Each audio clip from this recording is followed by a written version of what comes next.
ಜಯಮೃತ್ಯುಂಜಯ ಶ್ರೀಗಳ ನೇತೃತ್ವದಲ್ಲಿ ನಡೀತಾ ಇರುವಂತಹ ಹೋರಾಟ ಬೆಳಗಾವಿಯಲ್ಲಿ ಇವತ್ತು ಉಗ್ರ ಸ್ವರೂಪವನ್ನು ತಾಳಿದೆ.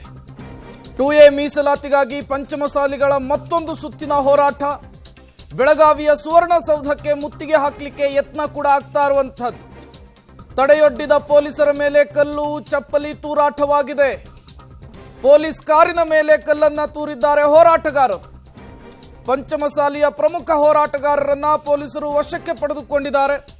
ಜಯಮೃತ್ಯುಂಜಯ ಶ್ರೀ, ಬಸನಗೌಡ ಪಾಟೀಲ್ ಯತ್ನಾಳ್, ಅರವಿಂದ್ ಬೆಲ್ಲದ್, ಈರಣ್ಣ ಕಡಾಡಿಯನ್ನ ವಶಕ್ಕೆ ಪಡೆದುಕೊಂಡಿದ್ದಾರೆ ಪೊಲೀಸರು.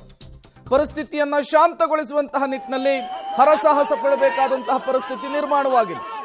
ಸದ್ಯದ ನೇರ ದೃಶ್ಯಾವಳಿಗಳನ್ನ ನೀವು ಗಮನಿಸ್ತಾ ಇದ್ದೀರಿ.